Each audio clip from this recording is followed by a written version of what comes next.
He helped with the publishing of the history of East Talent. Have you seen the book? I have not, but I'd love to. It is like Bible thick. Yeah.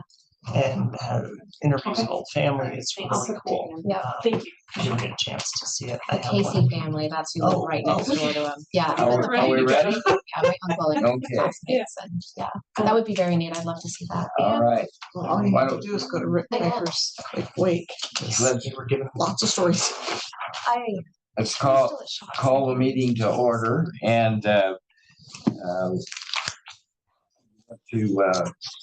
quickly do a roll call for us and then make clear that everyone is here. Okay. Commissioner Tom Rawl, Here.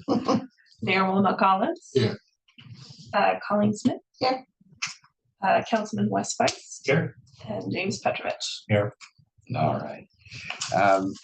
Did everybody get a chance to look at the minutes? Are there any corrections or relations to the minutes from the original May 22nd meeting?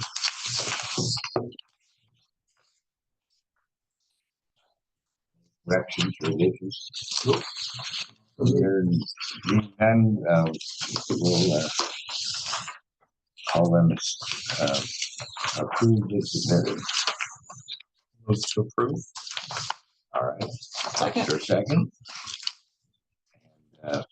Any discussion?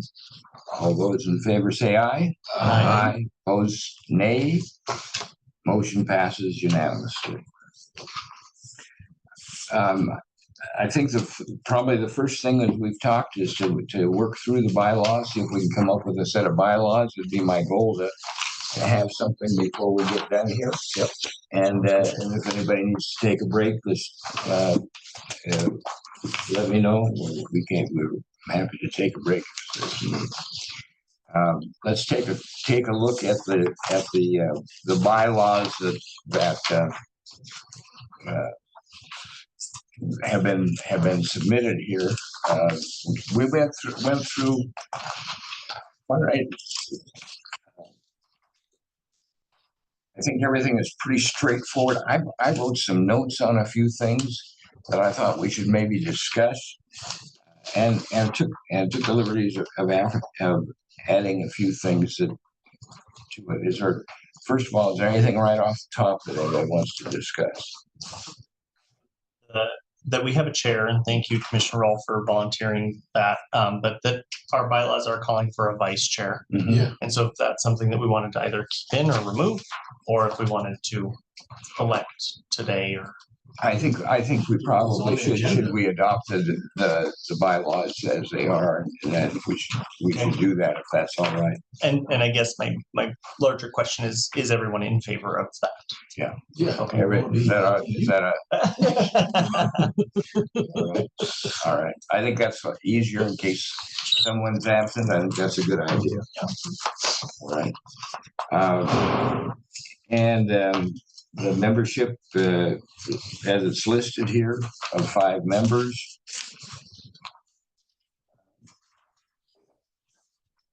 So I had a question about that. Okay.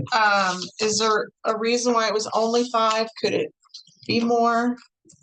Did the commission just say 5? It was kind of part of the original agreement between the city and the county. Mm-hmm. I don't know. So anybody have a feeling one way or another? I had thought that in the Montana Opioid Trust that it indicated they were 5-member committees. Oh, just 5, Is not that- more? So somebody else has 12. They have 12. Okay. Somebody does. I thought I remembered Minimum reading 5, about maybe? that. Maybe it was. Damn, 12 is a huge Seems committee. a lot. Yeah, 12 is way too many. Mm-hmm. But we don't have any. But what are your thoughts? Well, I guess my thought is if we're trying to make decisions on where this money should go, that maybe we should have like somebody from treatment or law enforcement or somebody with lived experiences. It seems like we have a limited focus here to really look at the whole issue. And the thing about it, I hear you, but then look at those people that we will have here with law enforcement. They'll be focused to their area, Mhm, and this is supposed to be the metro. This is supposed to be, sure. So I don't know, but I'm not opposed to addition. Mhm, just throw it out there. No, I like it. That's a really valid point. I would be opposed to other folks being involved. I know I've reviewed a couple of, my expertise was gone within 2 seconds. I Right. mean, and so, and we're just producing recommendations that go to the task force ultimately. And what are they composed of? I mean, they're the ones actually giving the money away. And do they have broad representation, or is it? Well, I think if I understand, we say whether we want to fund it or not, and then they Yeah, go and do it. Okay. So I think we ultimately do have yeah. the final say on where the money should go. And they have the state is a 10-member group. Mm. So from multi-county regions, from the metro regions, from the Department of Justice, and from DPHHS. And so that's their makeup, but 10, which is not an even number, but not that it's an even number. I do think one of ours a little different than some of the other regions that is maybe beneficial is that there are 3 elected officials. Mhm. And my hope would be that folks would maybe feel more comfortable or more aware to go to an elected official for consultation, advice, or recommendations, whatever that might be, for grants, where some of the other ones are more pigeonholed than we are. Yeah. Because they do have maybe just expertise from certain areas, and that's Right. and an elected official. Yeah. But I wouldn't be opposed. 12, I would be opposed. Yeah, to 12, That's way too many. too large. But I would say, and I don't know if we want to look into updating the bylaws that no less than 5 and no more than 9 or something to that effect. But I think and, the downside to that is I believe we'll be delegating our duties to these people because we'll be relying on them for. And I think that's part of the reason they. I don't know if they want the expert opinion. I think they want the elected body opinion, and because all of us will start depending on their expertise for whatever. And so you look at it as being biased. If we pick someone from the let's say drug treatment, of course they know what the Coleman facility, what they do, so they will lean there. I don't know, but I'm just saying that I think it's will be derelicting our duties if we pass it on to them. I really do like the lived experience piece. I think having someone who's actually experienced an opiate use disorder or something would be a great perspective. Are we expecting that applicants are going to come present to us? Is that, they have the I option think to. they should. We can I set think that they up. should. Yeah. I mean, I've read through these. I'm like, and they've, They should. fund, not fund, or table. I'm like, isn't there one for I need more information? Yeah, that's what I use table for. Yeah, me too. I ended up doing it because I didn't really know what table meant, like legislature, but yeah. Yes, I hope that they would. Yeah. One thing are we constrained in the memo of understanding to the 5 or not? Mr. Chair, the MOU that's currently been adopted by the county and the city does indicate 5 members with this membership model. So it would be an elected official from the city of Helena, East Helena, and Lewis and Clark County, and then 2 appointed members at large, 1 from the county and 1 from the city of Helena, James. The MOU would have to be Changed. revised and readopted in order to change the membership. From both the city commission and the county commission. Correct. There is an option potentially that you could invite non-voting members to attend these meetings to provide a perspective. That's not. That a also bad wouldn't idea. bind the Mhm. committee in terms of people. If we, you add more people, it's more people's schedules. It's Right. it's a changing the quorum, and therefore then how you would make recommendations would become a little bit more challenging the more members that you add.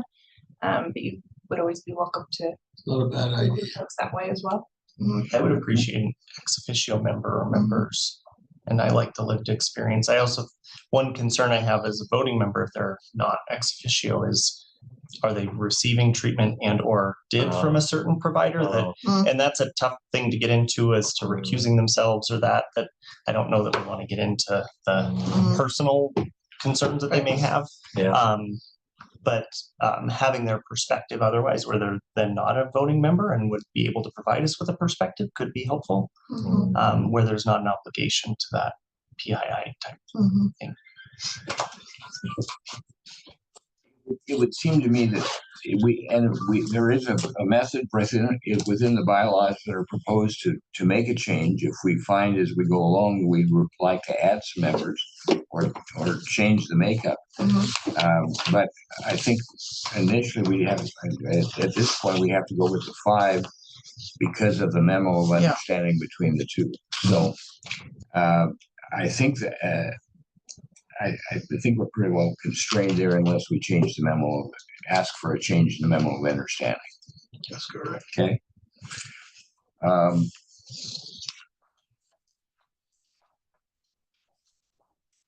Is there anything else? Let's just roll through the items here on it. Is there anything that anyone saw on Article 1 is the name. I think that's pretty straightforward unless anybody wants to change that.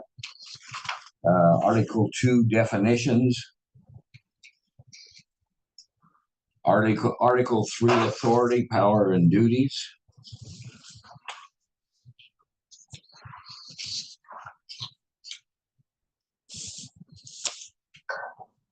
And again, that is constrained by the memo of understanding.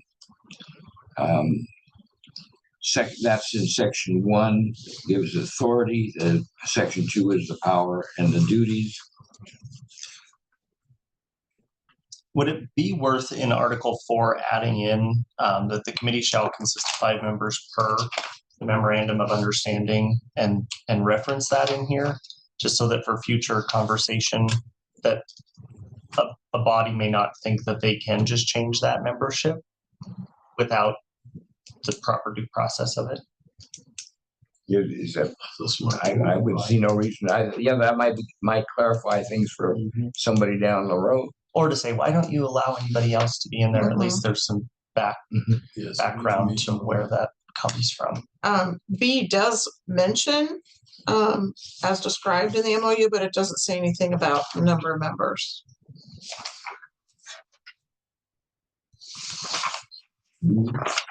Right above the powers and duties. 1B, 1B. Oh, sorry, 2B also does. 2B. That's section 2B, and then B or not to be. Oh, I see. Yeah. Described in there. Maybe that portion could just be moved to the first section. under Article 4. Article 4, Section 1A. Similar language as the Board of County Commissioners and the City of Helena Commission as described in the MOU. Something to that effect, that it's in A and B, just for clarification. It's in here, right? You look at membership. Yeah, under section 1. Section 1, is that what you're looking at? Yeah, that's what I'm referencing. Article 4, Section 1, you're proposing it to say committee shall consist of 5 members. The members shall be, or should we, how do you want to say that? Committee shall consist of 5 members as per the MOU. Or pursuant to the city county MOU, just as it's referenced otherwise, and just leave it at that. Yeah. Okay. Yeah. Do we have a motion? Well, I'll move to add that. Second? Second. Okay. Any further discussion? All those in favor say aye. Aye. Motion passes unanimously. Think at this point, we might just check that it doesn't look like there's anybody on from the public. Is that right? Nope. Mr. Chair, that's correct. No one online, just us. Just us, okay. All right. Do you want to share the bylaws and we can make these changes in real time? I Oh. don't have an editable version. And then, Oh, we just have our, Mr. Chair, may I make a comment about the bylaws as well? Mhm. I did also, it was late to the game, but our city attorney has reviewed them and did not have any conflicts either. So I just wanted to make that known. I know that county attorney and city attorney's office have reviewed them. Our county as well. attorney's office didn't get through there out. He was out. he's been out, yeah. Oh, okay. But the city The city attorney, I attorney think, did has- look with him. Okay. The city attorney. So his hours and there were no concerns. Okay. I had notified Amanda of that, but I just wanted you all to know too. Amanda, I can pop them up here. Just give me a second. All right. Yes. Do you want to add that?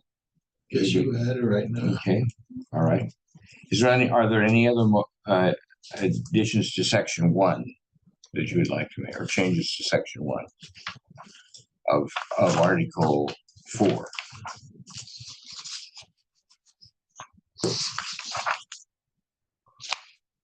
On as section Part B, did that get done?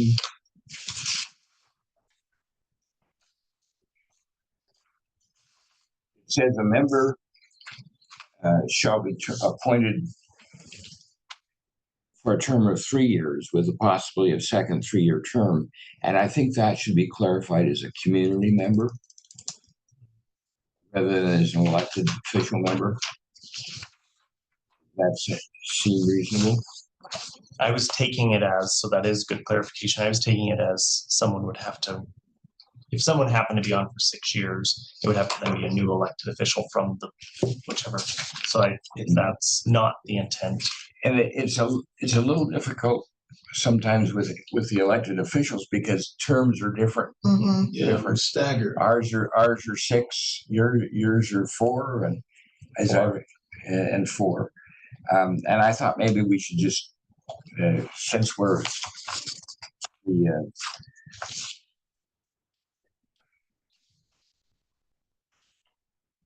I thought well, we should just establish that for the community members because they wouldn't necessarily, the most elected officials wouldn't necessarily be here for 3 or Right. 6 years. Any feeling there? Or do you want to just leave it the way it is?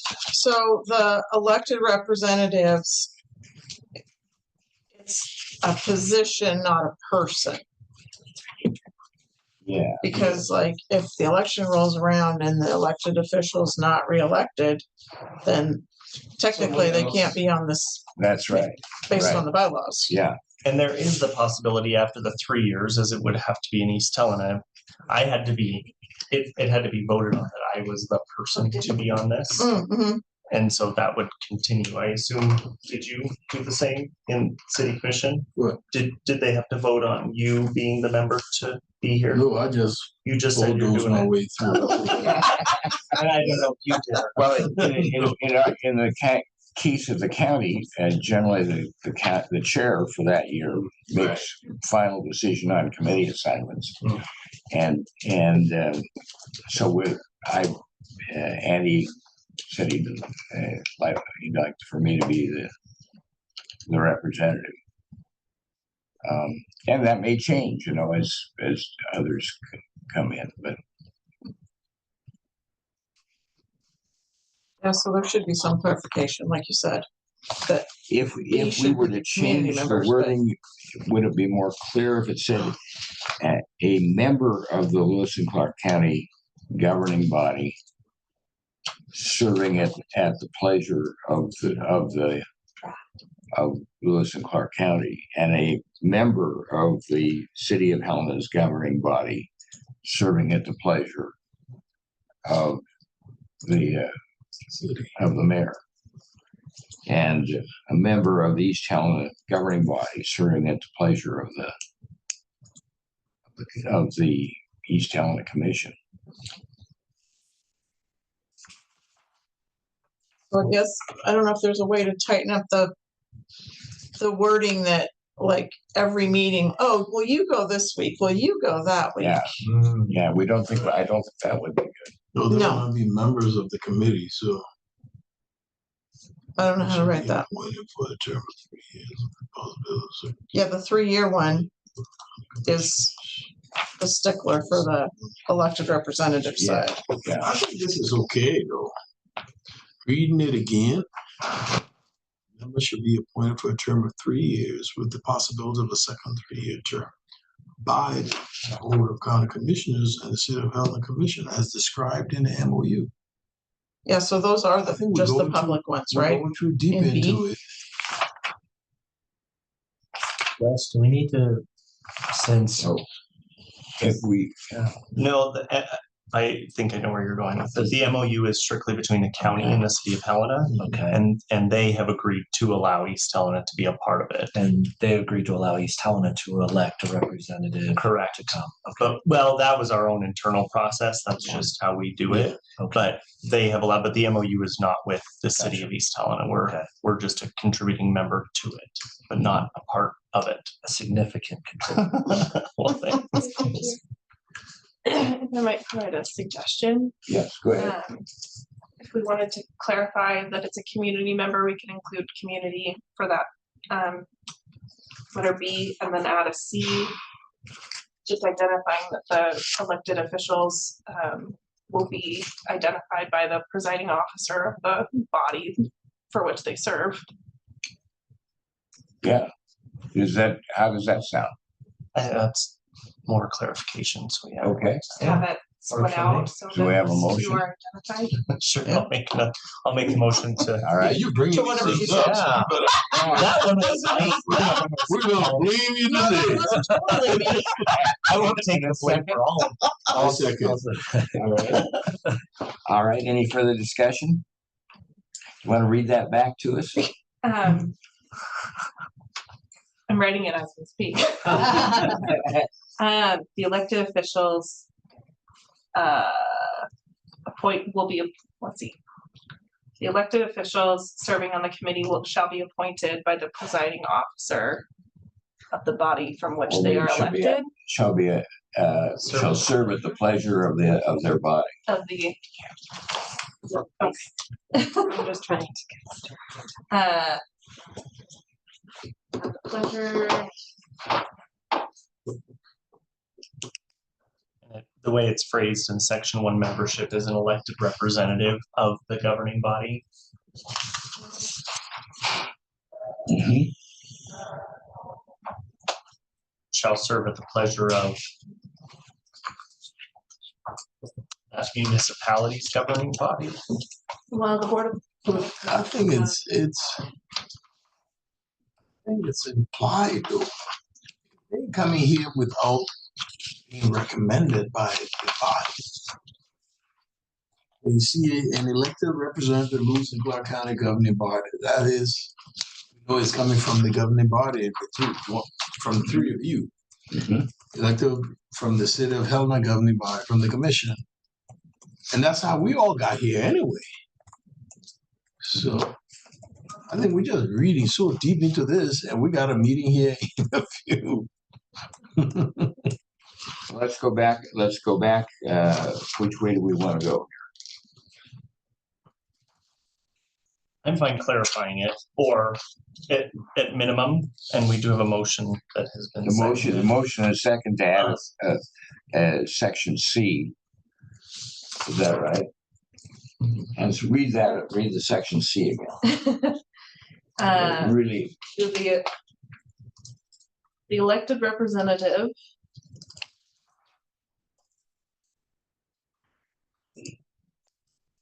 No pressure. I know, I'm drafting as we speak. The elected representative will serve at the pleasure of the body. their respective body. That's what it is. Their respective body.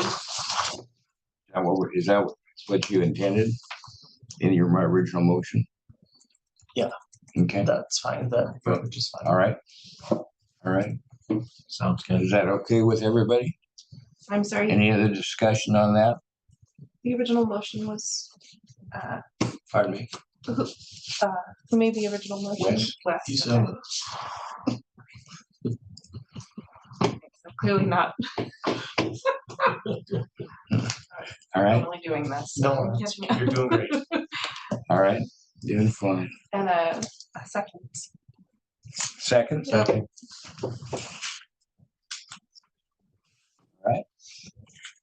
Any other discussion? All those in favor say aye. Aye. Opposed, nay. Motion passes unanimously. And then the other portion of that was that B was to be a community member shall be appointed. And that, I don't know, that needs to be a motion, that just needs to be updated on the bylaws. Hey, That's kind of more of a typographical So- update. it's just a community member shall just take out the word Community a member and put in community. members. No. A community member, just add. Well, Shall be there's two appointed. community members, so Yeah, two community commu- members. Two community Shall be members shall be appointed for a term of 3 years with possibility of a second 3-year term by the county commissioners and the city of Helena Commission as described by the MOU. correct. But they weren't paying attention to us, so. Do you see my edits are coming in right before Oh. I'm sorry. Very There we go. Like competing edits going on. Very good. There we go. All right, Do you think we need to make a motion for that one, or is let's that? go ahead and do it. No, or I don't yes? think we need a motion, just correcting. Just- I think that's just a clarification, not a Clarification, okay. total change to the bylaws. Okay.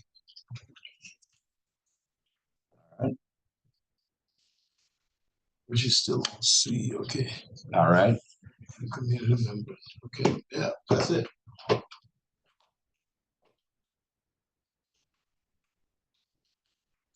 It's put in, it's been corrected, right? Mhm. Mhm. Yeah. So my edits are in red, Amanda's are in blue. But if it's not black, it's new. all right. So if that's okay. Roger that. No motion needed, you don't believe? Okay, we'll go ahead. How about under resignation? Any section 2 there? Is there any question with that? Problem with it? Then I'm gonna move on to section 3. The officers of the committee are chair and vice chair. Section 4, election of officers, the chair and vice chair shall be elected annually from their membership by majority vote of the committee at the first meeting of each calendar year. Section 5, committee chair. The chair presides over all meetings of the committee. The chair signs documents and communications on behalf of the committee, decides all points of procedure unless overrun by a majority vote of the committee, and performs other duties described in these bylaws. The chair shall serve a 1-year term. Section 6. Oh, I'm sorry. Mhm. Question. So it says a 1-year term, but above it says elected annually at the first meeting of the calendar year, which would have been January, but we didn't meet until May. So, I mean, going forward, starting in so you won't really serve for a whole year? That's all right. I would think that it would be a, yeah, now, then maybe is there a question about that being clear? That's how I understood it, was January, we would elect a new chair, Okay. even though Yeah. Commissioner Rolfe didn't Okay. serve the Yeah. full, Okay, only Yeah. because of us beginning. first year. Yep, got it. All right, That should only affect this go Mhm. around. Yeah. to section 6, committee vice chair. In the absence of the chair, the vice chair shall serve as chair and have such responsibility and authority as provided in section 5 of this article 4. The vice chair shall perform other duties delegated by the chair. The vice chair shall serve a 1-year term. Or would that be a conflict? You want to say if say the chair dies in August and the vice chair moves up, they wouldn't necessarily get a 1-year term, but be a calendar. Oh, that's right. Or moves up upon, It would just be the Loss same of the chair. as, Yeah. you know, yeah, stepping in. yeah. Mhm. It's going to be difficult for any one person to start from the term because of the way we started, Mhm. you know. So Yeah, the first year for sure. I think it's all right. Do we want to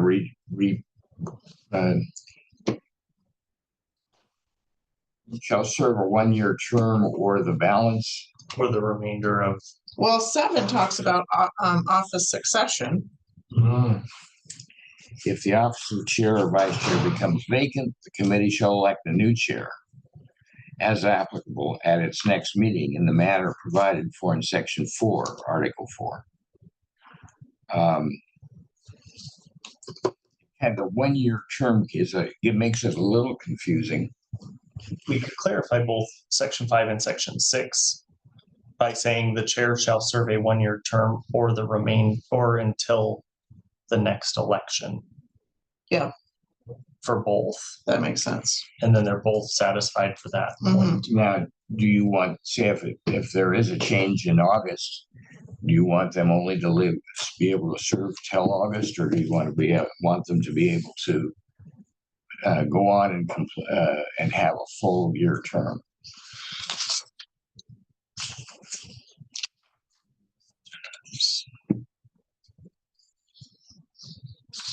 We don't identify terms otherwise, so I think that would clarify itself, because shall serve a 1-year term. Well, I guess then they couldn't be elected the next go round according to this.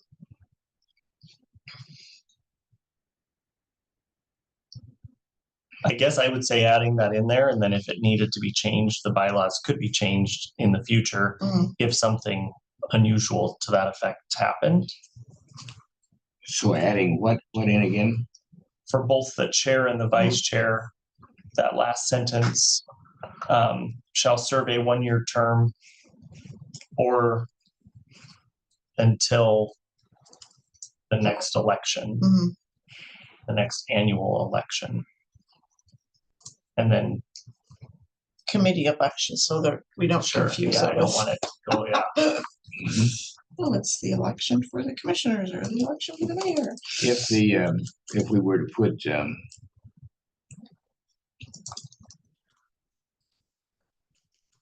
see the Just say it's described in. shall elect a new chair or vice chair at its next meeting.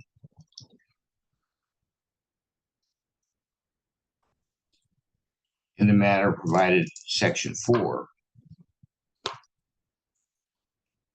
So shall serve a 1-year term or as provided in section 4. Or the balance of the previous officer's term. How would we want to do that? Balance of the previous officer's term would be the portion stating that until the next election. And then this otherwise says a year would be the hopeful norm. How do you want that?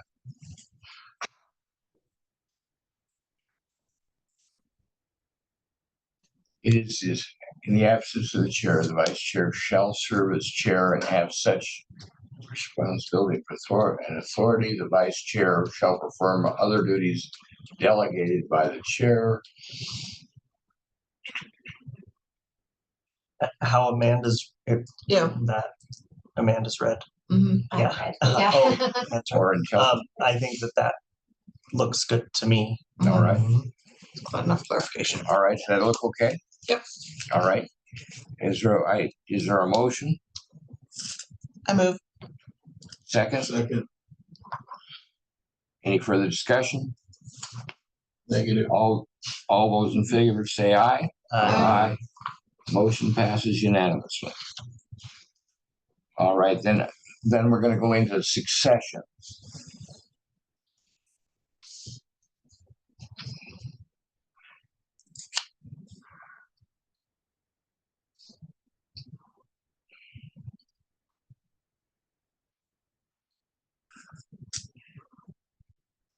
Any thoughts? So this may not need to, Pardon me? but if the office of the chair or vice chair becomes vacant, it doesn't necessarily mean that the person left the committee. They may still be on the committee. They just for some reason said, I don't want to be chair or vice chair anymore. So we don't need to worry about having something in about replacing a member and then having an election. Okay. I don't know.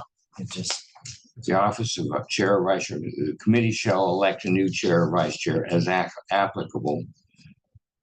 because if we lose a member, like if you said I can't be on this committee anymore and you left, Mhm. so we need a new chair and we need another committee member because now we're down to 4. Right. So we would just go back to the original. We would find somebody, wherever your governing body is, would appoint somebody new, and then we would have an election of the new 5 group. Is that right? Okay. Mhm. Or Amanda's not, so we're good. Yeah. Yeah.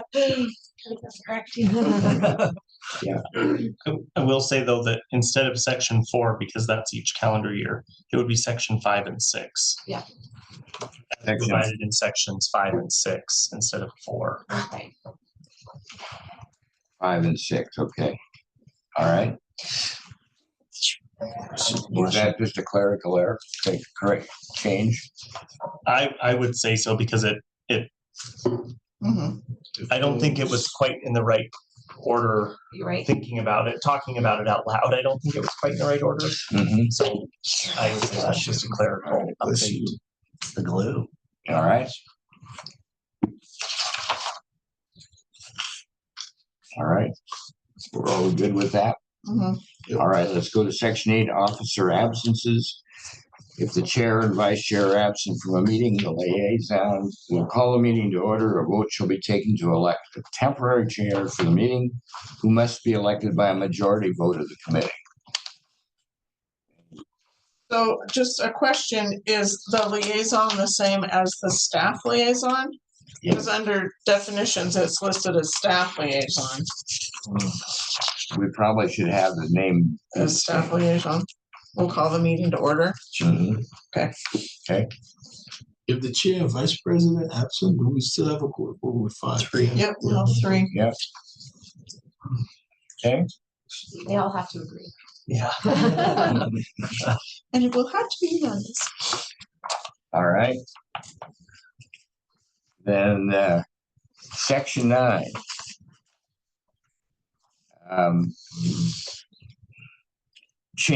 That had originally stated 2/3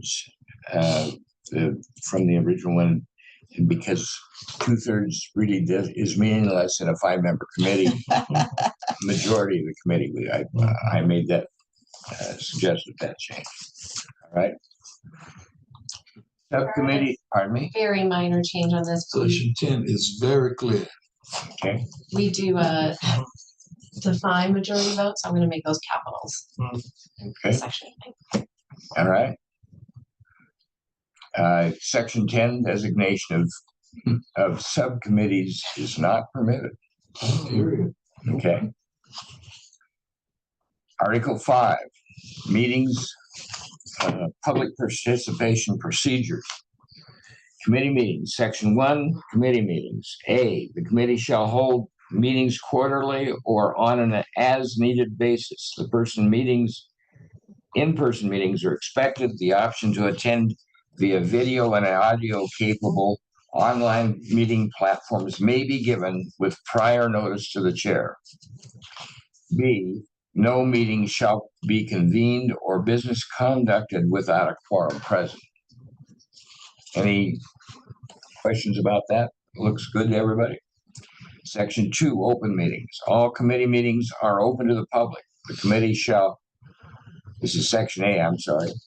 The committee is subject to and will comply with the appropriate statute pertaining to open meeting laws and the public's right to participate. B, all committee meetings shall be recorded via audio and video. The video recording shall become the official record of the meeting. Are we recording? Oh, yeah. I didn't see the red, so I said. And as of July 1st, that's a requirement for most public meetings for the state. All right. C, all committee meetings must have an agenda as provided in section 4 of this Article 5 and will be conducted using Mason's Rules of Order. Any questions? D, public notification will include the date, time, place, and agenda for the meeting. Notification will also include relevant documents to consider with specific agenda items. Any? I just have one question, sorry, Mr. Chair. Relevant documents to consider. If we're considering applications, do those have to be made available so the public can see them too? Yep. I would think they would have to be, wouldn't, isn't that? I would think so. Now, that's gonna make it pretty, That's how we conduct meetings anyway. yeah. Okay. I mean, with all of that is gonna be coming through so all of the potential awardees, all of their documents are gonna be public record. Is that It will exportable be. into something outside of the system? It's a great question. Mr. Chair, Member Vice, we would have to request that, I think, from the state to have that available. But I think it's available. Who created this? Or, oh no, not, who created this here? They did. That was provided by Stephanie. To me, this makes more sense than providing the entire application, Yes. where at least the public can see what we're considering, the organization, the amount, and who it affects more. But I would say that this would still be considered The relevant relevant documents. I think the full application is not relevant. Well, For the sake of I would tell how you much though, the information. public can request it and we'll have Oh, to. sure. we'll Yeah, have to. yeah. Okay. Okay. So why are we waiting for them to request when it can be, when it's there, when we can publish it? I'm just thinking of the time workload of that information, where this is the relevant piece of it. That Yeah, so if they see something on here and they want more additional information, they can request it. Right. Like the whole application Mhm. packet. But just because the application doesn't come through in a PDF form. I could visualize some applications, including, many, many pages. But I guess we're gonna have to, in order to really comply with the right to know notices, I think we're gonna have to make that available. Isn't that right? Mr. Chair, I would say that that would be up to the committee potentially if they want to have that included in their full packets. To the mayor's point, any of these documents would be available to the public upon request. So we wouldn't necessarily have to unless the committee wants to have the full application there to reference during the commission or during the committee meeting.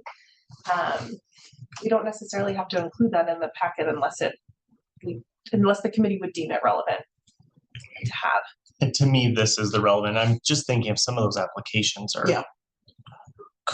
It could be hundreds of pages that we would have, where this at least, and is easier for the public and us even to just say, who is it and what are they asking for and who does it affect?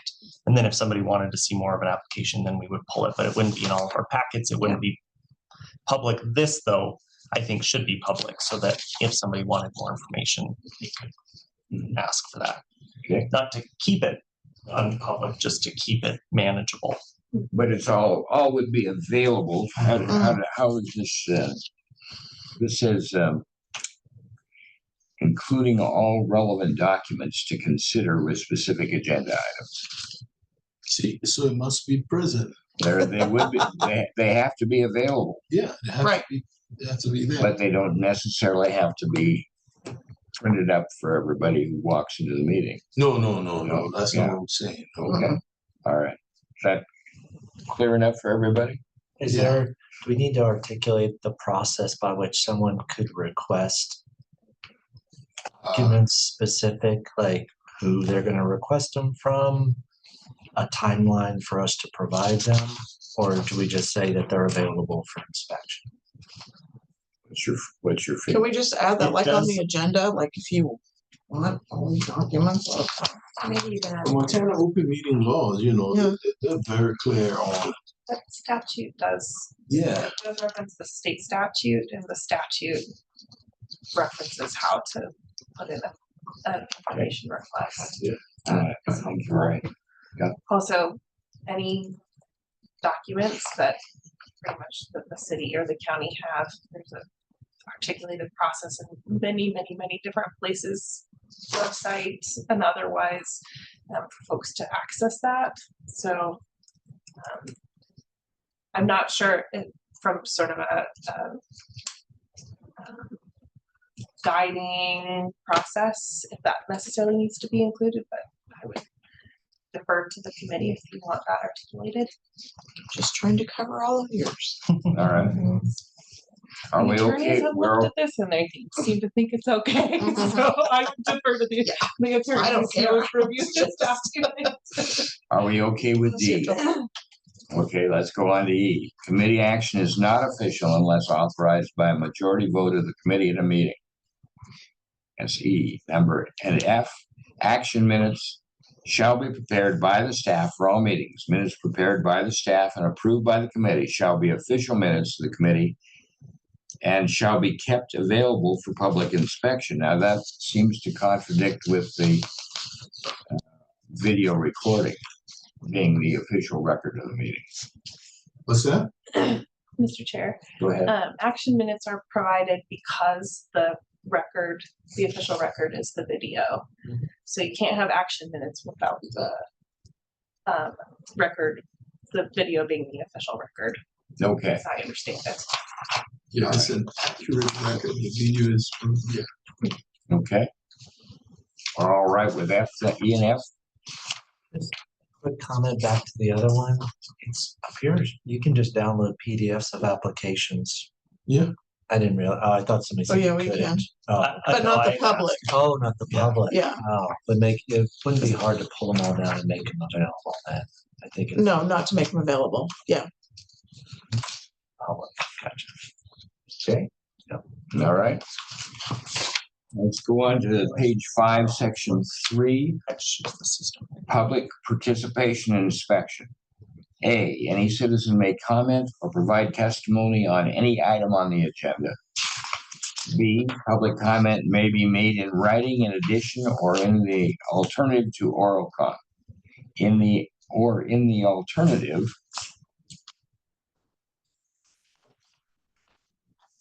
how does that say? That doesn't seem clear, does it? Or in the addition alternative, to, or in the alternative. I think it just needs a comment. in the alternative, or in the alternative to oral comment. I guess that's, is that it? Addition to, or in the alternative. Or in the alternative. Public comment may be made in writing in addition to, or in the alternative to oral comment. Yep. All right, sound okay? Yeah. C, Did you guys get all that? Well, Comma. No, I think. I made my own choice. I just said maybe made in writing or as an oral comment. in writing or as oral comment. Okay. Yeah. That's good. That's a little clearer, isn't it? It is. All right. Alternative. Thank you, Ann. I'm just thinking to a constituent we have in East Helena about this, which is sticking in my head, that it's and or, Yeah, I was thinking that too. But because you're right. they always They want want to to give us do a both. written And. content. Yeah. Answer. Yeah. So I don't want and to tell them that they oral can only do comment. one. Yeah. No, Sorry, I'll stick in my head forever. Okay, PTSD. We have a few of those. Okay. and or. Did I get that right? Okay, Yeah. all right.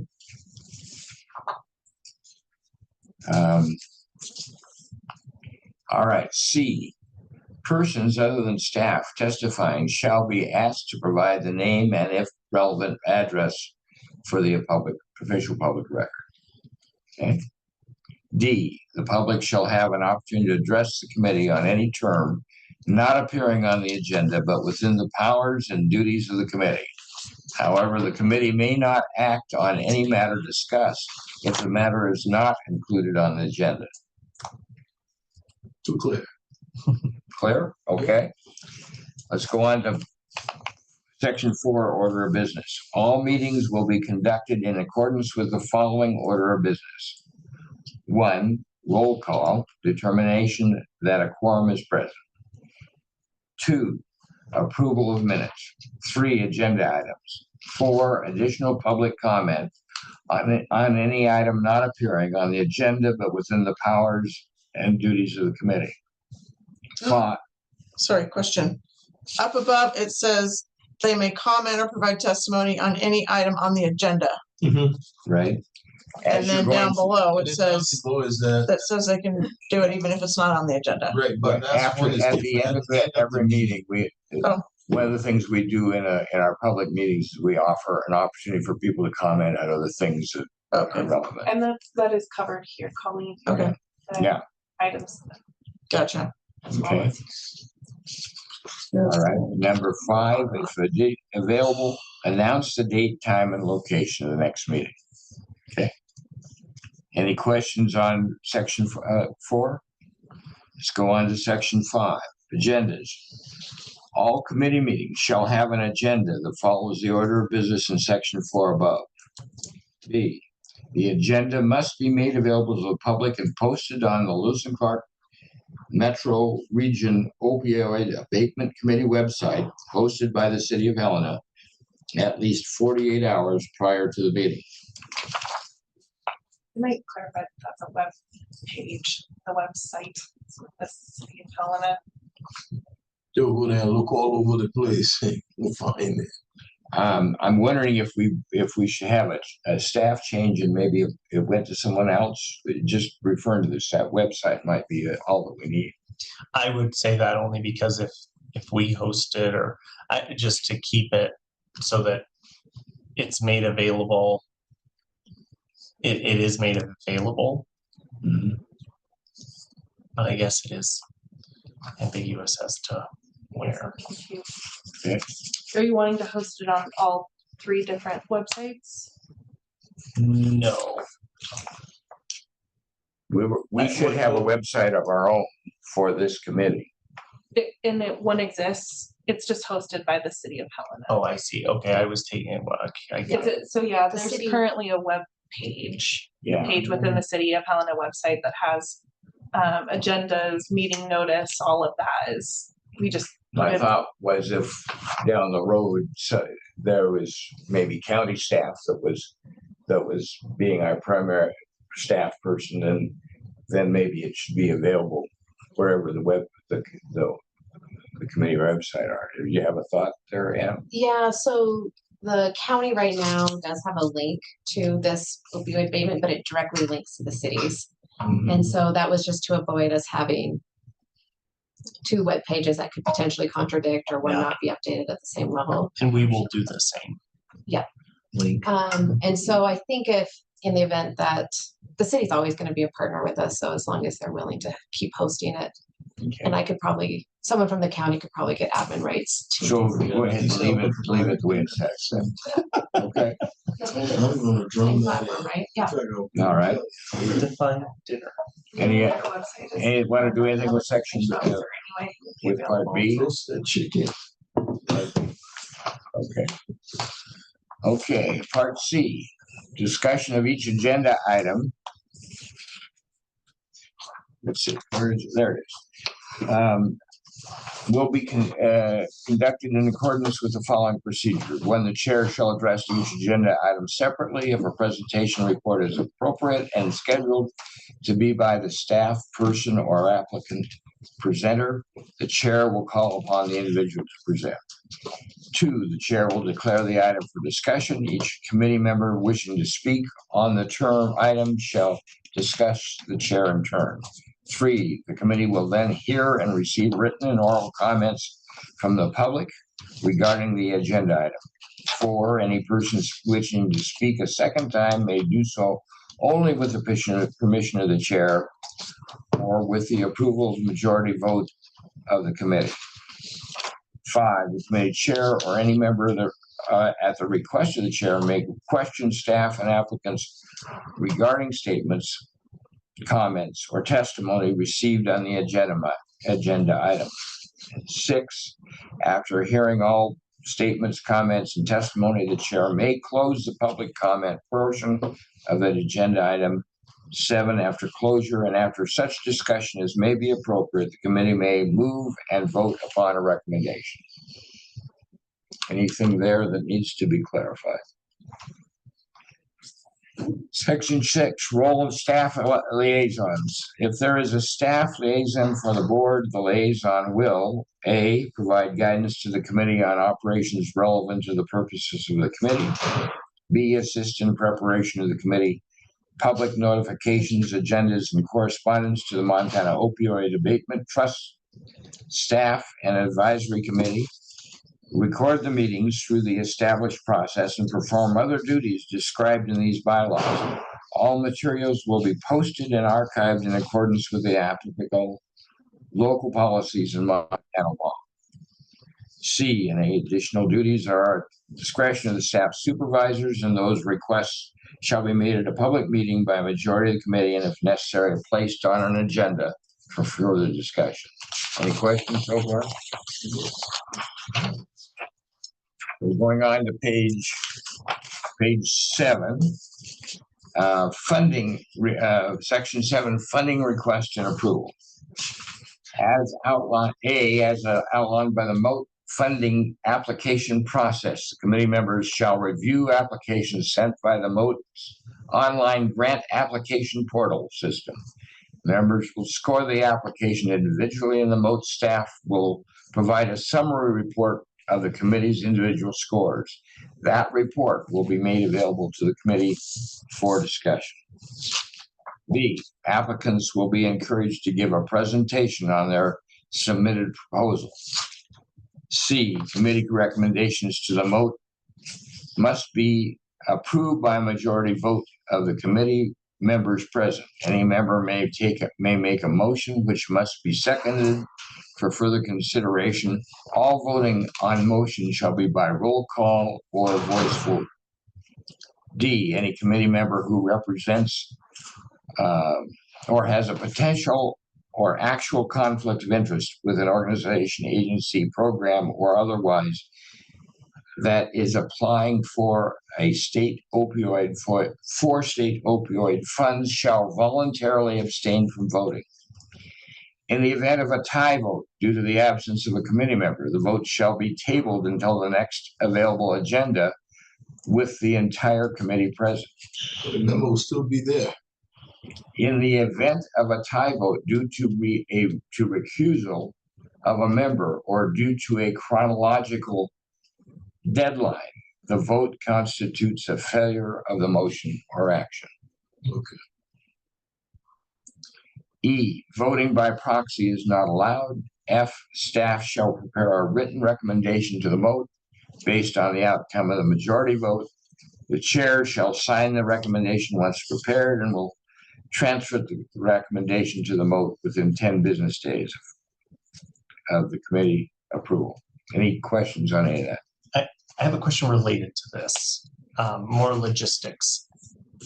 When it encompasses either or other regions, will we get those scores from the other? Because as I understand it, we all have to agree on funding if it includes our region. Is that correct? Or I guess it's still just a recommendation. That is where we So have are we the gonna problem. get, Or are we gonna partial. get, yeah, so are we gonna get scores from the other folks that impact the same application? No, Do you you guys do. know? I think we do all. Well, no, I know we do ours, but when it Oh. incorporates other regions, Yeah. are we gonna see what they thought about it too, which it may impact whether or not we recommend it? I think that it's my feeling that they haven't given us very clear process for those Because if they're allowed to jurisdictional apply, there's region, it becomes cumbersome. And the Because majority of confusing. ours are for various regions. Yeah. Right. So I just wondering if we'll see other scores or not, but nobody knows the answer to that question. And if one region votes no and all the then rest of them vote yes, is that, yeah, or is it half and Then half? it's the Is there a state. majority there? Yeah, I had the same questions. Okay, so it doesn't have to do with this, and we can't make that change through our bylaws, No. but I was just wondering that question. No, that's a good question. I think Yeah. we need to go back to the state for that answer. Okay. Yeah.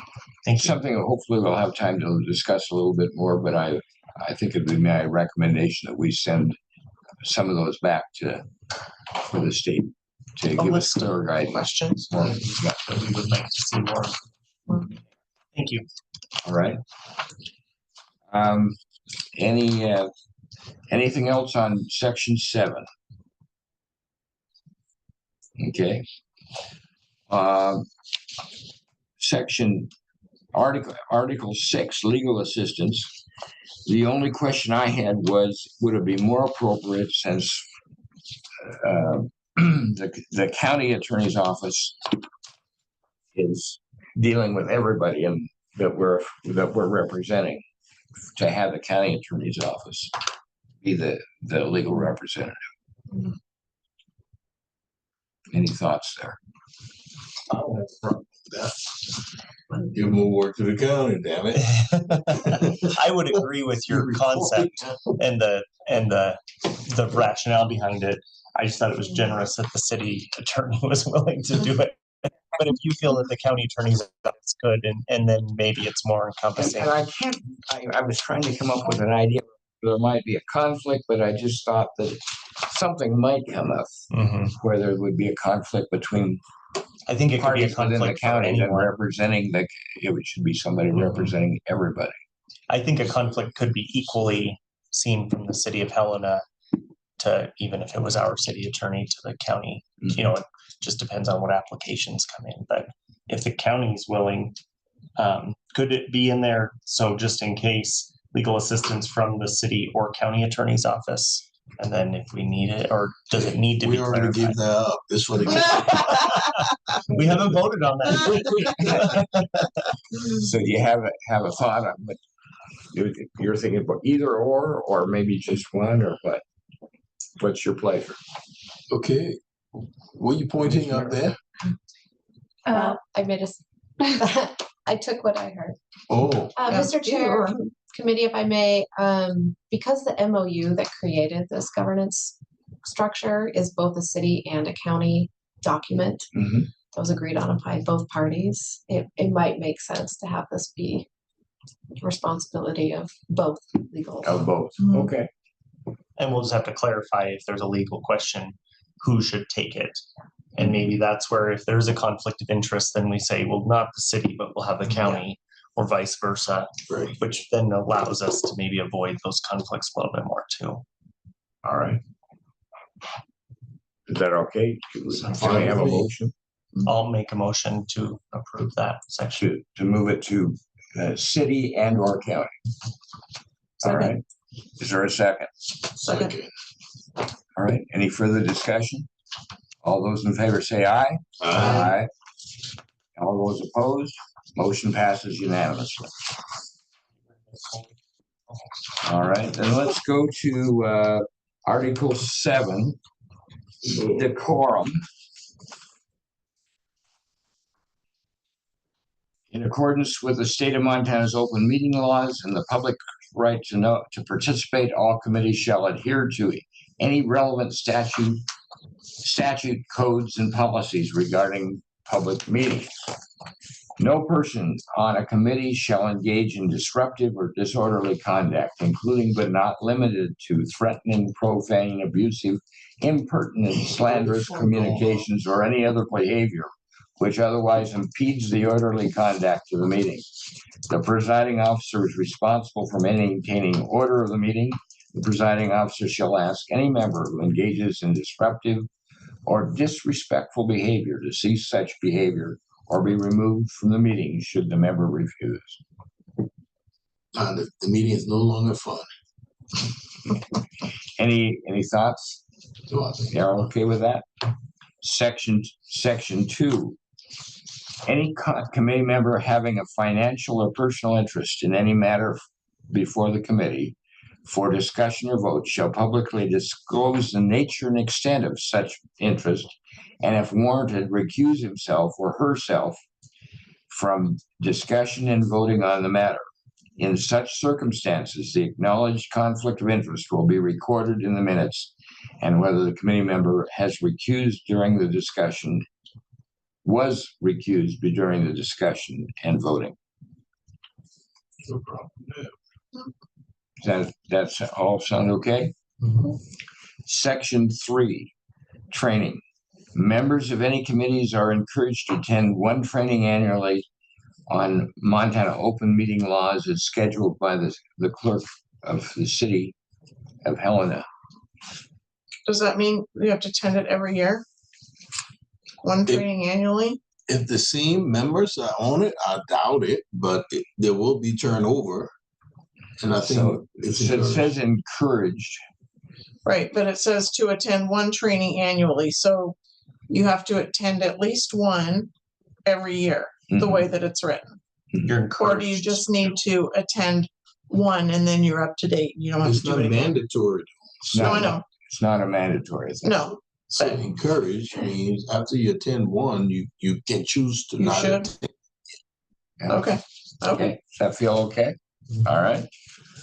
Let's go on then to There is correct. an extra space there between section 3 and 4. Oh, we will make the formatting of this correct. Wow.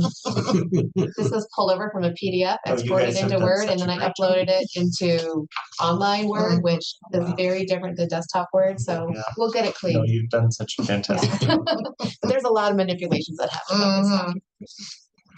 All right, let's take a look at the section 4 corrective action.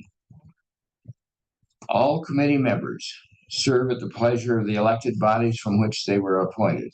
If the presiding officers of the elected bodies determines members of a committee are not complying with the expectations, a progressive method of corrective action may be implemented, including but not limited to verbal or written statements, required training, up to removal from the committee at the recommendation of the presiding officers and majority vote of that member's jurisdictional elected body. The only update I thought the first sentence was all that was needed, but the city attorney, I think, had a different opinion there. If you Mr. Chair, committee members, this language is included as part of our template language for the city of Helena.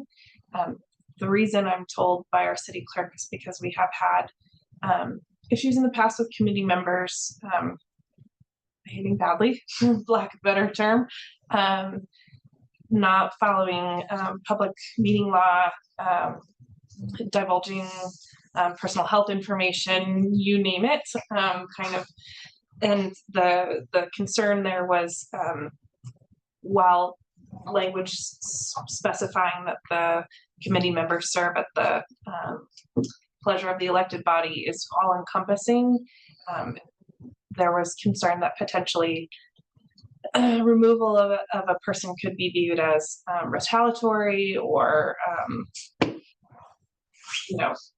arbitrary. And so pointing to the fact that there was a process lets people know that the steps would be taken to write it, as opposed to just removing a committee member without taking those steps. The only change, and I would say this is a clerical because it references it differently, is instead of a committee, in the second line, last word is the committee. Since we don't have committees of this group, it kind of refers to that there would be multiple, so just the, yeah, and then below it references the committee. So I would say that's why it's just but committee would then be capitalized because it's again, Change the word from A to the. yeah, Right. and that's it. Just so that it's consistent throughout, since we do not have committees. Yeah. Would that be a clerical type thing? Just, Yeah. we don't need to. Well, yeah, on that second line, rather than presiding officers of the elected bodies determines members, there is no elected body that has more than one member, so it should just be Well, determines a member of a committee. actually, No, I think Well- it's that way. you're. No, you're right, that's right. Okay, my bad. Mhm. Okay. So they could kick us both off is what you're saying. You going deep now. All right, anything else? Does that feel good to everybody? I see where you're, I'm just but I think that it is correct, just as up to, up to yeah. removal from the It's committee. just an not- odd way of, Yeah, It's but I very think it long. works. Up to remove, yeah, this, For a long this, time. up to Okay. remove. We'll Yeah, let I it think be. it's okay. We'll let it be. but I was almost buying what you were saying. I was struggling with that.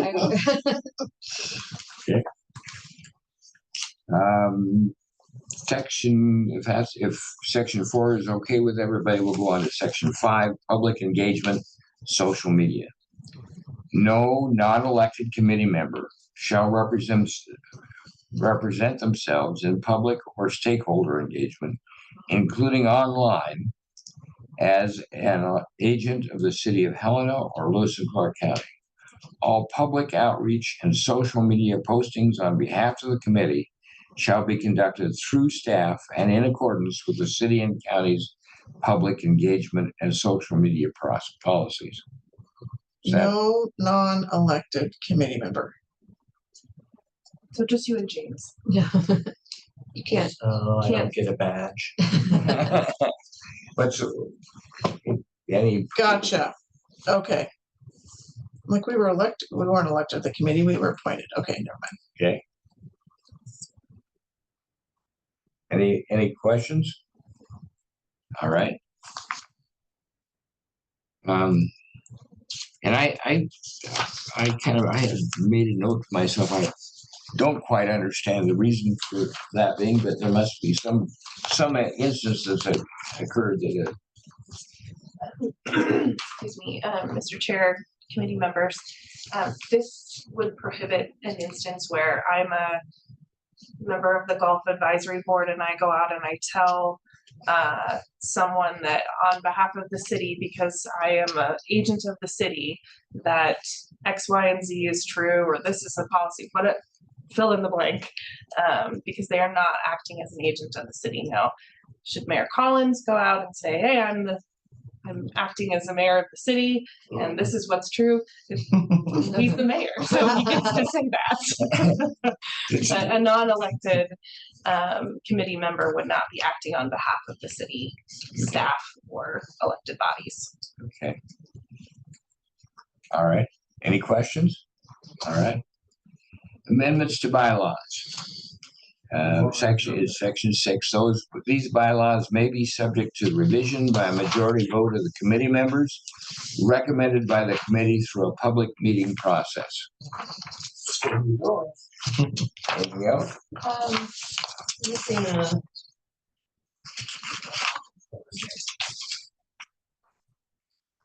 as recommended by the committee. Major vote of the committee members recommended by the. Yeah, Bylaws that be subject That is kind of a, of the committee members, right? I'll buy that one, As- 100%. Okay. Thank you. but I'm gonna send you all my grant applications. I was thinking the same thing. I like it. so then these bylaws may be subject to revision by a majority vote of the committee members as recommended by the committee through a public meeting process. Okay. All right. How does everybody feel about what we've come up with? Any? All right. I'll just I send would- to our city attorney just one more time that I know that we made such minimal changes, but I'll refer back to him too. And if we need to do it, we can make it out. But we can make any corrections at our next meeting if there is a legal problem. I would be my recommending that we make a motion to accept these as our bylaws and make them official. Is there a- So So moved. Second. Second. Is there any discussion? Is there any public comment? There being no public comment, we'll move to a vote. All those in favor say aye. Aye. Opposed, nay. Motion passes unanimously. That's good work. We've accomplished quite a bit here. Let's go on. Our next item on our agenda is the election of a vice chairman. Already have one, he volunteered. make it official. He did not Make a decline. Your motion is? I move that we elect the representative from East Helena. All right. Is there a second? Is there another? Are there any other nominations? Any further nominations? Is there a motion that the nominations cease and that Wes Feist be elected vice chair by acclamation? Mr. Chair, if I might, a second for the motion? Right. as well? Yes. Is there a motion? Second. Second. All right. All those in favor say aye. Aye. Opposed, nay. I said Motion. Wes Feist is elected vice chair. Thank you. All right, let's talk a little bit about, in item number 3 is process and scoring. And it seems to me like we need to kind of think a little bit through about our priorities. And I think, Colleen, you brought up some ideas that would be appropriate. These large. I still have a problem with the state not giving us clear directions, because we get one entity applies here, he applies there, and we score this thing high and they score high. That entity may be getting $2 million.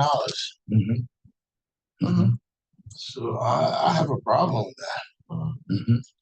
I wonder if we could come up with like a list of questions for them that we could send just for clarification on the multiple region ones.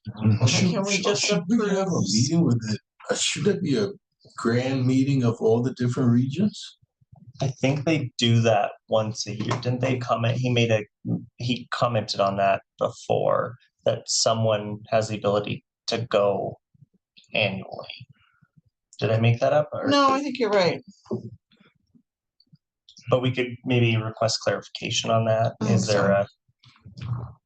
Do we have the authority to say we like it, but not for this much money? That I'm we're sure only we can, willing yeah. to, based on our budget, we're only willing to give this amount? So I think that's fine. So what are we going to ask them? is that We're going to Amanda? ask them first for clarification on how to properly deal with these multi-jurisdictional requests. Yeah. Yes. Do we all? Do they just take into consideration? And is Amanda, are you taking these notes to? Okay. Okay. I just saw you getting out, but thanks. For Yeah, so being if helpful we with that. shoot it down, or a couple, and the rest of them vote yes, are they gonna pay for the whole thing? And then we may not be able to recommend pieces that we really do want Right, to go through for our region. yes. So then why would you see there's just so many unknown, because Yeah. give me a reason why you're shooting it down and the other people accepting it. Mhm. And we should be bodies of same thought process. Yes, yes. So we need some clarification. I'm not kidding. Mhm. And there may be need for cooperation among Right. several districts to take care of something that is Yeah. important to several of the districts. But if there are certain districts that have a different priority, they should be Yes. able to say, no, we're not going to spend our money on that. Right. Right. Is that Yes. what I'm hearing? Yep. I had a question too about rolling applications. So if we Oh, yeah. dole out all of our money, Right. are we done for the year? Which I obviously, but then applications can continue. Do we then have to push them to the next? And when are we on a calendar year, or fiscal year? When is our year? That's a great question. I think it's calendar, right? Because they were talking about January and all that. Remember what he had said. And There's if so much it's- coming trying to. Yeah. Right. And if it's a multi-year application, do we only give them the money each year? And can we review what they've done and to Yeah. see if we want to renew it for the next year? Or do they get a whole lump sum? Because there's no, Yeah, and some were 1, some were Accountability. 2, and some were 3. right, That and they some were are 5. Yeah, well, Mhm. it might be out a lot 4 and 5 because it didn't go that far. Yeah. But maybe if there was money left, then it would roll. I don't know. Yeah, I don't know. Maybe that's a question too, is if it is beyond 3 years and there's funding still left, can that roll to a 4th bonus year or not? Or can we cut their funding if they're not doing what they said they're doing? And So- they said that they determine that. We don't have to be that person. They will If they're determine- doing it. Yeah. So they Right. evaluate. But, I'm sorry, that they will determine which. If they'll evaluate if what they're doing is right. We don't have to do that. Mhm. Okay, But okay. if we are aware of or Right. that we should still know what's going on and then recommend or say, we actually got this other application that they're not doing what they're supposed to be doing. We would recommend this other Yeah. application instead for year 2 or 3. Mhm. Mhm, So that's a good question. Yeah. mhm. Okay, Mr. Chair, if I may. yes. My understanding, correct me if I'm wrong, ma'am, the allocations will be coming annually. They won't allocate even if there's a recommendation for multi-year. The allocations will come annually from the state. This body could choose, as part of how you want to operate, that you would only allocate year by year and they have to reapply for second or third year. You could request that they come in and provide reports beyond what the state is providing, but the reporting part of that, the reporting check-in would happen at the state level, is my understanding. Amanda and I both spoke with Rusty Gackle and Stephanie last Friday, and it, as Amanda noted, I think they're gonna check in with us on an annual basis. Even if we make a 3-year recommendation for funding, you're gonna see those annual reports and say, are you guys satisfied and wanna see this continue? So while they're doing the evaluation on like the reporting and everything and tracking that, I think there's gonna be quite a bit of opportunity for input from this committee for continuing programs.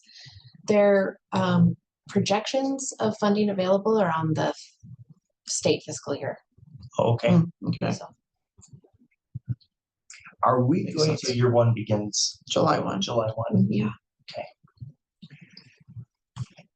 I think there's, of the total money that comes in, individual counties have received and cities have received some money. The districts, like we are here, our metro region rather, have received some money, and some multi-county groups have received some money. But there's still a big pot of money that is state oriented. Are we going to have any input in the state, the statewide item? That's the first No. question. That's the first question that Amanda wrote down that was the intent of my first question, I should Okay. say, is how do we figure that out? And some are multi-region, one leaves out Yellowstone County, but has all the rest. Mhm. Others are the whole state. Mhm.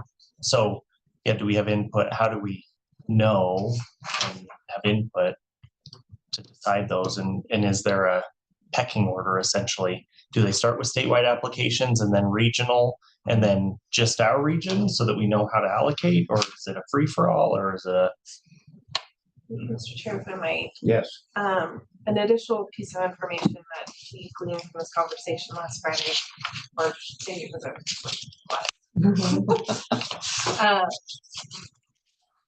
I think all of the questions that you're hitting on in the discussion related to the multi-jurisdictional challenges were pretty evident to Ann and I as people who function in the grant world. And so one of the things that we asked if they were open to would potentially be within maybe future phases of the application process to have a specific request, a specific ask, a dollar amount for these multi-region projects, and then have a question or have put the onus on the applicant to identify what happens if they aren't fully funded from all these different asks. So are they able to scale their project? If they don't get all the funding, does the project fail? Because obviously that will impact the amount of money that would be available for you to further allocate or to further provide recommendation on. I think they're open to that. And that's a good point, Amanda, because one of the things that was in one of the applications is that they would start in phases in regions. So it was statewide, but they would start in phases and regions. We'll say they start in region 2 and 1, but we have allocated a certain amount to them and then they fail. Well, our money's gone and it didn't impact our region whatsoever. So then we're out that, but then the regions, there could be a huge imbalance there that is a concern over that multi-year piece. So, because they wanted to phase in some of the regions one year and some the next and some the next. So, Mr. Chair, committee members, the other piece of this, the information where maybe there's a portion on the agenda that speaks specifically to multi-jurisdictions, but it's hard to talk about one without the other. The other piece of information that we received is for this particular funding cycle, there are still many of the both the metro and the multi-county regions that have yet to establish their committees. And so consideration at this point of those multi-jurisdictional ones, it might not even be there might be a scenario in which we would say we're interested in this, but that group doesn't even have their committee set up yet. So that's also a factor, at least for this funding cycle. that speaks highly to you too. So thank you. I think they said there was 4 regions that aren't set up yet. Whoa, Wow. that's not okay. Do you feel comfortable with the conversation that we've had here? Are there things that you all have questions about that we should be asking them? Go ahead. So DOJ and DPHHS are getting a chunk of money. It'd be nice to know what they're going to do with it so that there's not a duplication of efforts on any of our behalf. Yeah. So Great idea. if we could know that. And then another 15%, and I can't read my writing because my pen died. Looks like subdivision, but I'm not quite sure. Yeah, the other 15% went to counties and then cities over 30,000 population. So there's some direct settlement funds that have come into both the county and the Okay, city. gotcha. And then I the 70 asked stuff. that question and the answer I received was that DPHHS has not figured out what they're going to do with those funds. No shock there, but it Oh, starts in 2 weeks. That's right. Okay. I've been waiting for a contract for 9.5 months. So But I have very similar question of like, is that those funds were right, more applicable for these? right. Yeah, because some of these statewide things they could do. I would say the general consensus when we spoke to Rusty and Stephanie again, and they kind of said this in our first meeting, was they have this idea that all the regions will be able to kind of figure this out amongst each other. And I told them, good luck. It's not like it's 4 or 5, it's major cities. And Yeah, right. small, And it's counties and There's a Yeah, total of that's 11. okay. yeah, 11, that's a Yeah. lot to figure out organically. right. Well, and then some applications might be like 8 counties and a city. And Yeah. Yeah, Yeah. Yeah. So I think, my guess is that every other committee that has been assembled is having the exact same questions that you are. So there's a lot. Could you two kind of put together a letter based on our discussion?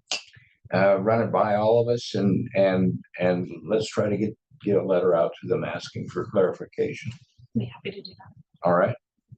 And if we decide to meet here again shortly, we might even put in there that we're going to be meeting again on a certain date, and we'd like to have some answers before that.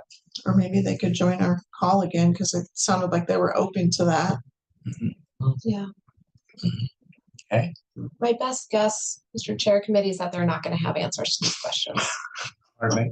My best guess is that they're not going to have solid answers to these questions. Yeah. I still think it's definitely worth putting them out there and letting them know that these are the questions that we're Yeah, coming up with. because But I wouldn't anticipate that they're going to be in a position in a couple of weeks, especially since these other regions 4 don't have committees set up yet. Yeah. but these questions will not be unique to us. Those regions Right. will have this.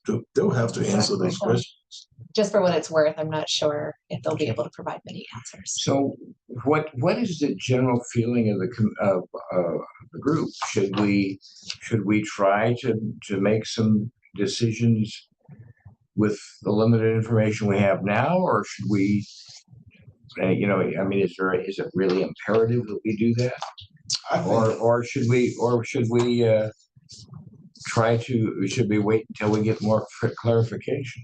I don't know if we should. Yes and no.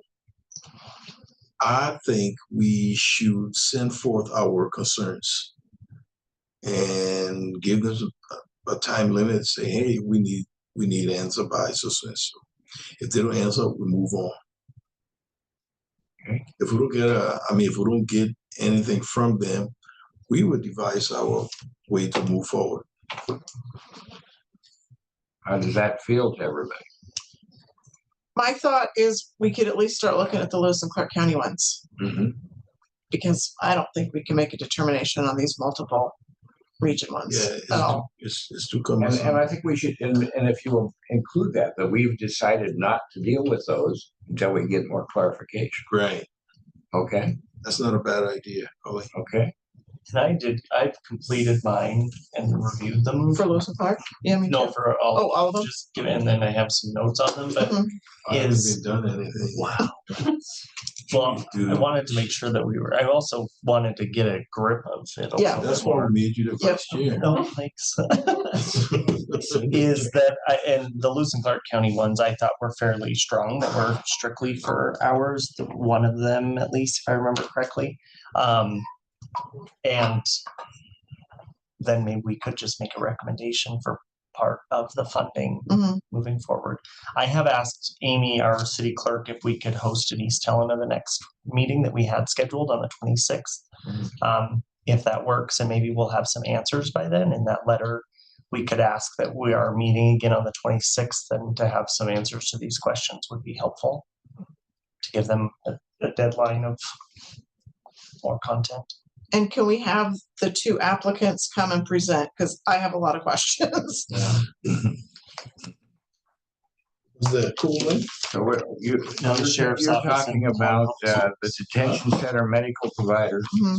and the prevention School. early identification From the school district. from the school district. Mhm. Okay. Those are the only 2 that are just. And I will share, I was on an hour-and-a-half webinar yesterday that statewide on our states really using the opioid dollars in the best way that they can. And one thing I found out was some of these large, and I noticed that there's an application on here from a large company that wants to put in dispense, places to dispense. And so they're just sending out applications to everybody. Yeah. So that one, I'm like, nope. But it would be good if everybody else knew that there's just things coming in Yeah. with the hopes that they might get funded. I'm thinking that's a good idea. And that's a question on the application too. Is, do you have other funding? Other funding, right, but there was one, Not the asking for company's out of North application. Carolina. Yeah. and their, one of the attachments was they had filed with the Secretary of State's office to look like they could do business here. But yeah. Good. Sketchy. Good. What about I think we've kind of got the part about the multi-jurisdictional applications, and some questions that we need to have answered by the state group. What about some priorities for our group for how we're going to how we can best spend the money? I mean, is there maybe a priority by function or the sort of activity we think that we'd like to see the money go to? What's the feeling? Mr. Chair, I took the liberty to start a logic model and an action plan, because this is what we use in prevention, because we don't know what the problems are. And I did. If we don't know what the problems are and we don't know why they're happening, we don't know how to fix them. I mean, everything that comes is going to sound like a really good idea, but unless we have a plan, all this money could be all for naught. So the colors match up as far as problem and long-term and short-term goals. So I pulled, and then I had Amanda, thank you for printing all these. The public health, DPHHS had put together some data regarding opioids in Lewis and Clark County, specifically for opioid-related hospitalizations, opioid-related emergency room visits, overdose deaths among Lewis and Clark County residents, and then on the back, misuse of prescription drugs by 9th through 12th graders, and then using the data that we know what is happening. So just starting at the top, the opioid-related hospitalizations. So our term goal, reduce the number of opioid-related hospitalizations in the county from 66.7 people, and that data was from 2019 to 2021, down to 61 people over another 5-year period. And I linked the data source to that. When we look at long-term, we look at 5 to 7% reduction or increase, because it takes a while to change behaviors. And then the short-term, we look at risk and protective factors. So for this one, that would be perceived availability of drugs. And then reducing the number of opioid prescriptions filled in the county from 44.7 per 100 down to 31. And then under the selected strategies, there's 6 strategies in prevention to get movement on reduction of substance uses. One would be dissemination of information. So telling, and that it attached links to the action plan on the next page. So information campaigns on the dangers of opioids, signs of overuse or misuse. It could have a list of the locations that have naloxone. We want to do that. Community-based process would be mobilizing the community to get partners together. So we're all working on this together in the same direction. Prevention education, there was one community that anybody that had an overdose was then referred to a curriculum that kind of taught coping skills and, gave them information on what opioids are doing to their body, and then helping them, get connection to treatment. And problem ID and referral would be like a screening, maybe at a doctor's office, like with kids, if they go in for their sports physicals or whatever, you screen for substance use. If it's a hospitalization, if they can go in and screen to find out what the substances are, and then getting them to into treatment, referral into treatment. The emergency room visits, same thing, again, links back to the action plan. Overdose deaths, there were 7 between 2018 and March of 2023. And so increasing the number of naloxone distribution points. And so I reached out to the state to find out how many, did I not put that? Oh, my bad. I have that. The number of, oh, no, it's at the bottom of the back page of who has them and how many units they have. And then she's also getting me data on the number of times that the naloxone has been used. And we can't get specific data because it might tie it to a person, but I said if we can just get numbers so that we know how often it's being used. And We have the minis telling it too. Our police department gives out. okay, perfect. Yeah, she didn't, I asked for the county. And these were the ones that were distributed by the state. And so there could be other places that have them. Because the county is also distributing them. Yeah. And that's where we got ours in the Right. city of Ellen, and the county got theirs. Yeah, and I think the fire departments and the police departments have them. So those were just the distribution from the state. And then on the back page, the misuse of prescription drugs by 9th through 12th graders. Currently, 10.5% have reported using prescription drugs without a prescription.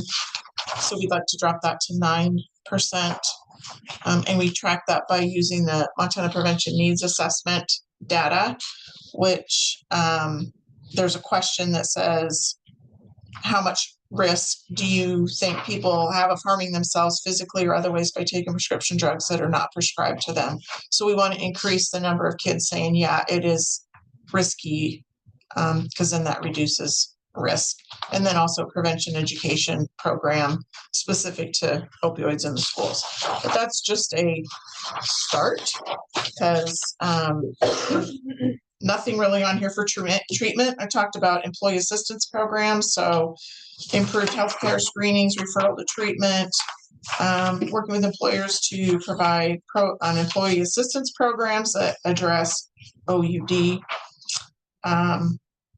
And then I know it's a requirement for pharmacists to use the MPDR, but it sounds like not all of them are, or there might be issues. And then there's also veterinarians.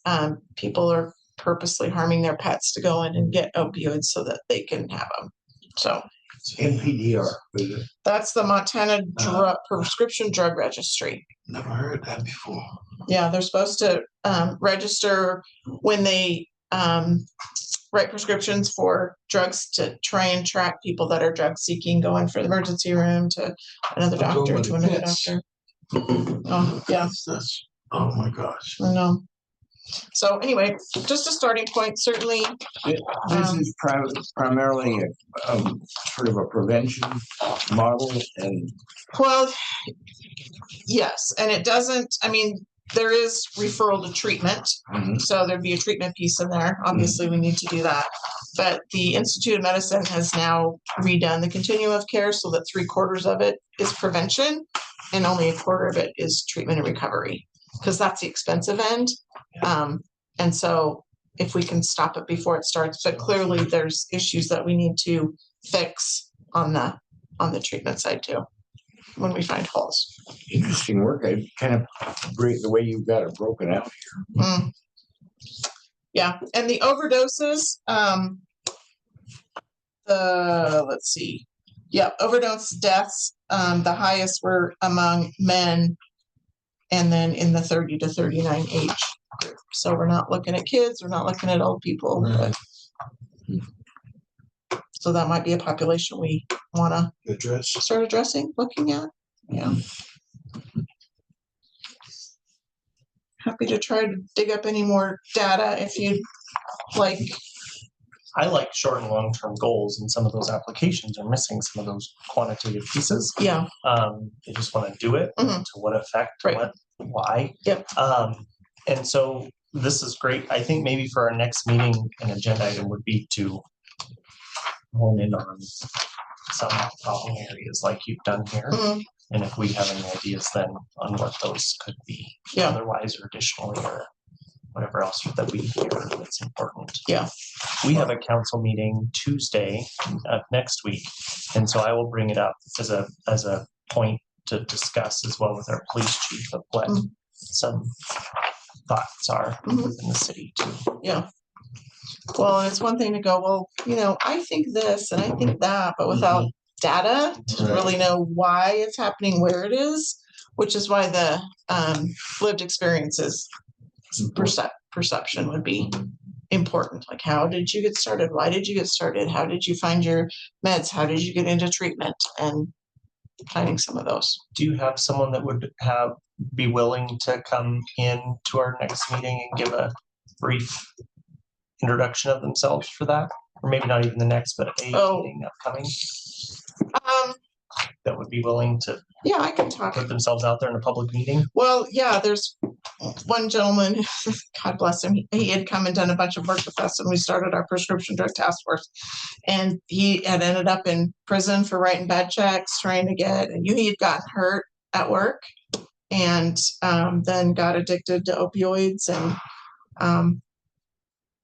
I can see if he'd come back in. I've talked to him for a while, but he owns a business in town if it's still open. So I'd be happy to do that. This might be a bigger conversation, but when I was looking through some of the allowable through the core strategies and then some of the other things, my eyes always go towards like harm reduction, MAT, needle exchange. Is that done a lot? I mean, I know it happens in the state. I've been surprised at kind of how much it is happening, but in Helena and Lewis and Clark County, are we doing a lot of those kinds of approaches? I don't know, because I don't do a lot of treatment. I can try and find some data on that. I know at the United Way, there's like a drug drop box, and people will put their needles in there. So that's a problem. So I'm not quite, let me think, who would be, our place might have some information. The YWCA. Yeah.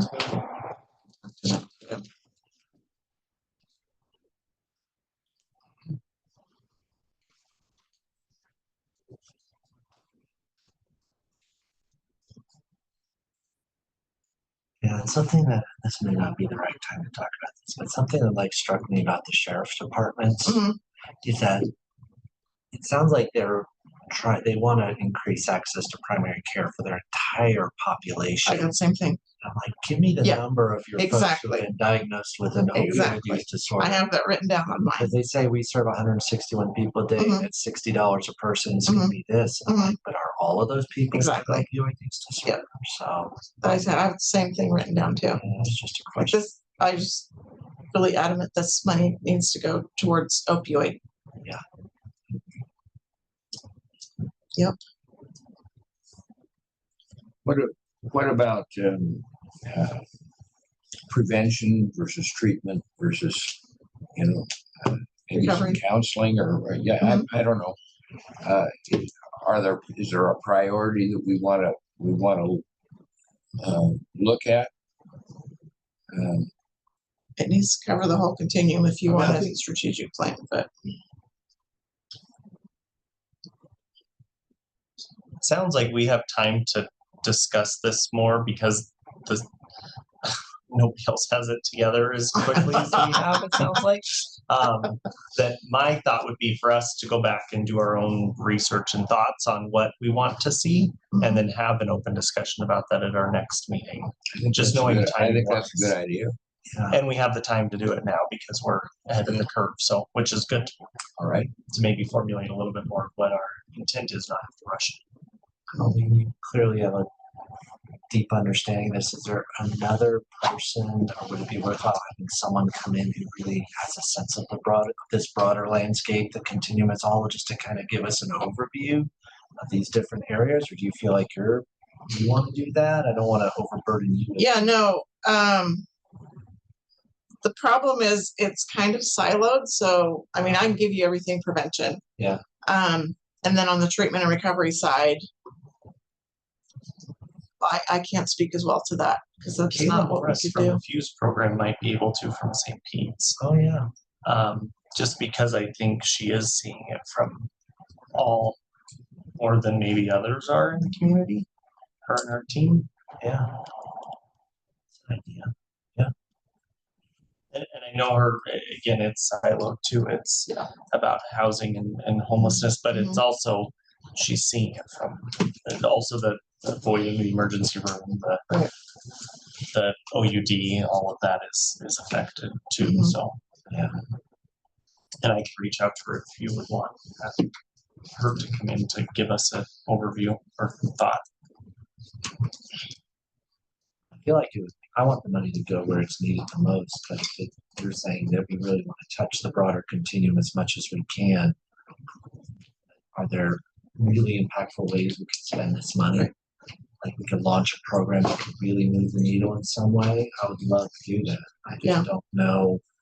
I don't have that expertise. Maybe Right. There was on that webinar yesterday, one of the counties said they had a program that they hired, I don't know if it was social workers or peer support or something, to go with law enforcement whenever there was an overdose. So then they could talk to that person about, what do you need? Do you need housing? Do you need medical care? Can we get you in treatment? So yeah. that was kind of cool. Well, I'm kind of picking up that we want to kind of slow down and set some priorities before we start passing out some money. Right. And am I picking up that right? That it's not so much let's get it out there, but let's make sure that we're doing the right thing with it. Okay. Yeah. All right. The council room and Amy are available on the 26th from 1 to whatever time we have on here. What is that? 1 to 2:30 on the 26th. So if you all would like to come to East Helena, we'd love to have you, and we can then maybe continue the conversation there. Yeah. Maybe not as much action, but more so develop our own process. Would it be your thought that this would be more of a learning meeting than a decision meeting then? Is that where? Just from the sounds of it, from what Amanda's been the one home to Right. passive periods writing over there. But is that what you've gathered too? Mr. Chair, committee members, that's definitely what I'm gathering. The only time crunch that we were under, which is self-inflicted, if you will, was an attempt to try to have a recommendation to the state. By the time the state opioid, opioid abatement trust committee meets in the beginning of July. However, I don't believe there's anything to say that this committee couldn't slow things down, set priorities, and provide a recommendation for the next quarter. That group does meet quarterly, so They'd be meeting in July and then maybe again in September. potentially yes. July 17th, I believe. Is their meeting date. Oh, okay. So the middle of July gives us a couple more weeks. The one caveat, of course, to that, I bring this up only to just provide context. At least one of the applicants for the Lewis and Clark County funding is the school district. I'm sure that they would appreciate, consideration before the beginning of the school year. However, that's their timeline, not necessarily this committee's timeline. I bring it up only for context. Yeah. And in addition, we don't determine that money actually gets distributed either. Right. The state does. So That's correct. they need our recommendation, yes or no. Correct. Neither of us saw that actual application. Was it specific to this coming school year, 2014? To begin. Yeah, to begin. Well, and it's to hire 2 social workers and 2 interns. to supervise 2 interns, but I don't. That's They're few and far between. They're hard to hire. So. And back to the same thing about this detention center, it sounded as if these social workers would have a much broader scope than just narrowed. I thought it was just a medical provider. Wasn't even a social worker. I heard provider as well. Yeah. I've read provider. Yeah. I thought it was for 2 social workers, 2 licensed clinical social There workers. may have been something in there, but most of the money to me seemed to be this provider. $60 per person per month per. No, not the detention center, Oh, the school Yes, district, the school. Oh, the school district. Yeah. Yeah, social workers. but their scope was broader, similar to the detention center. Oh. It was a Yes, giveaway, she and had a part of it whole lot of, was- yes, she has Yeah, a lot of stuff on there. So back to the scope of priorities, what Yeah. are we to fund this or this? Yeah, right. But maybe the meeting could be a little bit of both, and we could come with our recommendations from the applications, but after we discuss priorities and then maybe. look Or through could our we hear from them? Yeah. Because like I Hear said, from you've them got questions, I've got before. questions. I do too, yeah. On the 26th, Mm-hmm. I think that'd be a good idea. And give them a limited time frame. Yeah, we should be wrapping up because we're about to have our commission meeting. Okay. I might, Go Mr. Chair, ahead. just to provide a recap. For Brain potential dump? items for the next meeting. We'll put together a document, existing questions that we still have.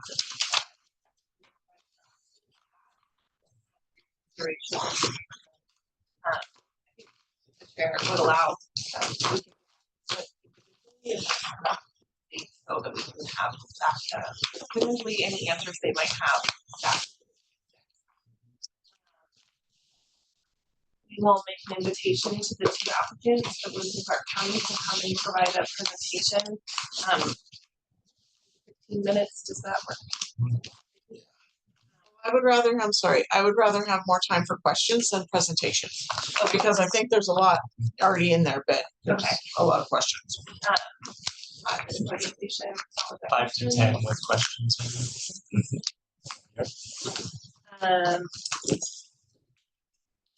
We will make sure that we do have a discussion related to identifying priorities, with the understanding that the committee members will take some time to do your own research, do what you'd like to do to prepare yourself to come back to have that discussion.